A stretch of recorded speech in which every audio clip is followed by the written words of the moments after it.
Praise the Lord. परमेश्वर की महिमा स्तुति प्रशंसा हो। आज की इस व्यस्त भरी दुनिया में आज बड़े ही अजीब सा संसार है। अनेक बातों को हमें देखने को मिलता है इस दुनिया में, इस जगत पे। और ऐसी हालत में हम विश्वास में चलना बहुत कठिन हो जाता है। हमारे जीवन जो है कि पूरी तरह से निराश भरा हो जाता है। मेरे प्रिय भाई बहन, कई बार हम ऐसा सोचते होंगे कि हमारा प्रार्थना क्यों नहीं सुनाई होती है, किस लिए हमारे हर एक विषय, हर एक प्रार्थना क्यों अनसुनी होता है, किस लिए परमेश्वर इस काम को नहीं होने देता, किस लिए हमारे जीवन में जो भी बातें हम कहते हैं उसे पूरा ही नहीं करने देता है, और जो कुछ भी मांगते हैं हमारे जीवन में अधूरा पड़ जाता है। चाहे कोई भी बात हो, हम ऐसा भी बहुत सारे आदमी ऐसा कहते हैं, मुझे फ़ोन करके प्रार्थना कराते हैं कि आज लॉटरी टिकट ख़रीदा हुआ है और उनको कार फंस जाए, मोटरसाइकिल फंस जाए, पैसा फंस जाए, ऐसा प्रार्थना कर दीजिए ऐसा। मगर ऐसा कभी पूरा हुआ नहीं है, ऐसा असंभव हुआ है। और ये सब होने का क्या कारण है? निश्चय प्रार्थना से सब कुछ संभव है प्रभु की इच्छा के अनुसार, लेकिन भी बहुत सारी बातें जो है कि असंभव पड़ जाता है। इसलिए आज मैं छोटा सा एक कहानी बताना चाहता हूँ कि क्यों परमेश्वर हमारे जीवन में और बहुत सारी बातें जो है कि देने के लिए नहीं चाहते हैं, या तो वो सब जो हमारे इच्छा के अनुसार जो कुछ भी हम करना चाहते हैं, प्रार्थना में मांगते हैं, मन इच्छा मन मर्जी जो भी बातें हम मांगते हैं उस बातों को हमें नहीं मिलता, पूरी नहीं होता। एक कहानी को मैंने आज देखा और पढ़ा उसमें। तो एक मछुआरा था एक गांव में, और वहाँ बहुत सारे मछुए भी रहते थे, और वो प्रतिदिन और नदी जाता और वो मछली पकड़ के लाता है। प्रतिदिन जाल डालता है और जो भी मछली पकड़ता है वो लेकर आता है और मार्केट में बिक्री करता है। लेकिन सबका ठीक ठाक चलता है, लेकिन यही व्यक्ति का जो है कि कमज़ोर थोड़ा सा है, और जाता है जाल ले करके, मगर अच्छी तरह से वहाँ मछली नहीं फंसता, जिससे कि लाकर बढ़िया से बिक्री नहीं करता। प्रतिदिन आता है घर लौट कर निराश से, और उनकी पत्नी डेली डांटती है, और हम आधा पेट खाना खा के सोते हैं, और डेली हमारा कपड़ा ठीक नहीं है, हमारा साबुन ठीक नहीं, तेल ठीक नहीं है, क्या बिजनेस कर रहे हो, कैसे तुम्हारे बिजनेस है, कैसा तुम्हारे हाथ का कोई काम ठीक से पूरा नहीं होता, प्रतिदिन गाली देता है। ऐसा कर कर के वो बहुत काफ़ी समय चला और उसका कोई काम बनता नहीं। ऐसा ही ठुकुर मुकुर चलता रहा, कमजोरी दुर्बलता चलता रहा उसके जीवन में। हालांकि घर था, खाने को था, पहनने को भी है, लेकिन और उनके जीवन में जो है कि उनकी पत्नी के जीवन में लालच भरा था। लेकिन उस गांव में एक ऐसा भी एरिया है जो जंगली स्थान है वहाँ, और एक बड़ा सा तालाब है उस जंगल के अंदर, और वहाँ कोई जाना नहीं चाहता, क्योंकि वहाँ एक ठो विश्वास ऐसा है उस गांव के लोगों में कि वहाँ एक ठो बहुत बड़ा माने रक्षक शैतान वहाँ बैठा रहता है। जो कोई भी वहाँ जाता है, जो कोई भी वहाँ जाकर मछली पकड़ने की कोशिश करता है, उसे खा जाता है। ऐसा उनका विश्वास था, ऐसा डर था। उस गांव के कोई भी व्यक्ति वहाँ जाता नहीं था, पशु पंछी भी कोई नहीं जाता था। ऐसा सुनसान एरिया था, ऐसा नदी था।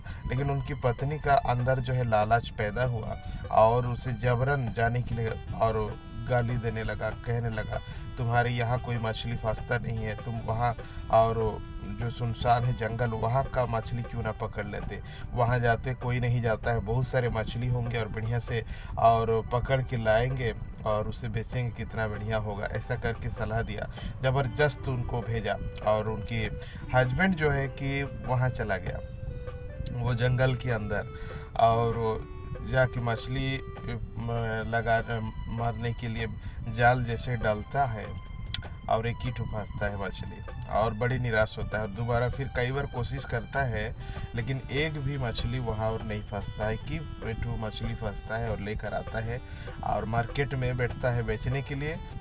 और वो जानते थे कि ये मछली कहाँ का है, और उसे झगड़ा करने लगते हैं कि ये मछली यहाँ बेच नहीं सकते, ये तो जंगली माने तालाब का है, वहाँ जो शैतान रहता है, आदमी मरते हैं, आदमी को खा जाते हैं, वहाँ का मछली को ला करके तुम यहाँ मार्केट में बेचोगे और हम लोग खा कर इसमें मारेंगे। ऐसा करके बहुत गाली गलौज करते हैं, लड़ाई करते हैं। यहाँ से उठाकर अपनी ये मछलियाँ लेकर चला जा, यहाँ तुम्हारा बेचने नहीं देंगे, ये करते हैं वो करते हैं, ऐसा करके गाली दिया। बेचारा उठा कर चला गया अपना घर, और उनकी पत्नी के सामने फिर डांट खाया। और उनकी पत्नी ने कहा कि तुम आज भी खाली हाथ लौटे हो, एक ठो मछली पकड़ के, और ये मछली को क्या करूँगा, आज तो तेल नहीं है, मसाला नहीं है, कुछ भी नहीं, आज तुम्हें और गर्म पानी में सिझा करके खिलाऊंगा ये मछली को, करके उसको बहुत जोर से गाली देती है। उसके बाद जब गाली देने के बाद मछली को और साफ करने लगती है उनकी पत्नी, और साफ करते करते जैसे ही उनकी पेट में और उस मछली का पेट में हाथ लगाती है, और उसकी मछली का अंडा जैसा निकलता है, और एक मतलब कि जैसे सोना कलर का और मछली का अंडा, और वो उसका बीवी देखकर अचंभित हो जाता है, ये क्या है, ये सोना कलर का मछली माने अंडा जैसा है, ये क्या अंडा है कि क्या है। उसके स्वामी को बोलता है देखिए तो ये क्या है, तो उसके हस्बैंड देखते हैं कि ये तो सोना है, और मछली का पेट में अंडा जैसा सोना बन के था, और उस सोना को निकाला और बहुत खुशी हो गए दोनों, और उस सोना को बेचा और बहुत सारे पैसा मिला उनको, और खुशी से वो लोग चलने लगे। और मटन लेकर आया 1 किलो, और खाने के लिए अच्छा से आज खाएंगे, बहुत दिनों के बाद शांति से खाएंगे। 1 किलो मटन लेकर आया, खाया, और बढ़िया से खाना पीना करने के बाद फिर 2-3 दिन के बाद फिर वही सोचा कि जाओ मछली लेकर के आओ, फिर से वहीं चले जाओ, यहाँ से वहाँ, फिर ऐसा करके 2-3 बार लाया। और उनका प्लान हुआ कि चलो अब उसी जगह जाना है और मछली पकड़ के लाना है, घर बनाना है, बिल्डिंग बनाना है, मेरा ये सपना है। उनकी पत्नी ऐसा कर कर के डेली उनको भेजता रहता था, कार खरीदना है, नौकर चाकर और बिल्डिंग, घर द्वार, बहुत कुछ करना है, और ये सब कुछ सपना को पूरा करेंगे, और हमारे लिए ईश्वर दिया है बोल कर के वो लोग ऐसा करने लगा। और बिल्डिंग बना लिया, घर द्वार बना लिया, नौकर चाकर रख लिया, कार गाड़ी खरीद लिया, और सोना का पलंग बना लिया, बहुत बढ़िया से सो आराम से चलने लगा, और बढ़िया से होने लगा। एक बार उनकी हस्बैंड जो है कि घूमने के लिए गए हुए थे, और उधर जब घूम कर लौट कर आते हैं, तब उनकी पत्नी कहती है कि मैं और भी बड़ा बनना चाहती हूँ, इतना धनी बनना चाहती हूँ कि ये दुनिया में ऐसा धनी कोई नहीं होना चाहिए। क्यों ना फिर मछली वहाँ जाते हैं लाने के लिए, और फिर से और बहुत सारे रुपया कमाते हैं, धनवान हो जाते हैं, और ऐसा धनी कि हमारा इस देश में कोई नहीं होगा। उनके हस्बैंड कहता है ऐसा लालची मत करो, जो भी मिला है, जितना भी मिला है उससे खुशी रहो, और उसी के अनुसार हमको चलना पड़ेगा, उसी से चलेंगे। लेकिन उनकी पत्नी जो है कि जोर ज़बरदस्ती करती है, डांटती है, और बहुत कुछ के बुरा भला कहते हैं, और अंत में उनके हस्बैंड को और निश्चय परिवर्तन कर देता है। उसके बाद वो उनकी पत्नी कहती है कि क्यों ना हम एक ही बार चले जाते हैं, एक ही बार जाकर हम मछली लेकर आते हैं, और ये दिल्ली का खींच खींच से ख़त्म करते हैं, तालाब का सारे मछली निकल कर लाते हैं। ऐसा करके दोनों हस्बैंड वाइफ गए, और सारे पानी को जितना तालाब में था सब कुछ छीट कर बाहर कर दिया, और देखता है तो एक भी मछली नहीं है।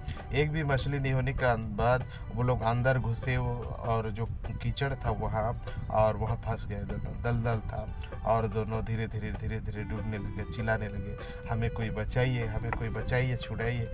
लेकिन उन लोगों को बचाने वाला कोई नहीं था, और उनकी लालची में उन दोनों का मृत्यु हो गया। मेरे प्रिय भाई बहन, कहानी से मैं ये बताना चाहता हूँ कि हमारा बुरा अभ्यास, मेरे प्रिय भाई बहन, कोई भी चीज़ हमारे ज़िंदगी में आसान से मिल जाता है, कोई भी चीज़ यूँ ही मिल जाता, तो हमारा जीवन जो है कि उस चीज़ वैसे ही आदि बन जाती है।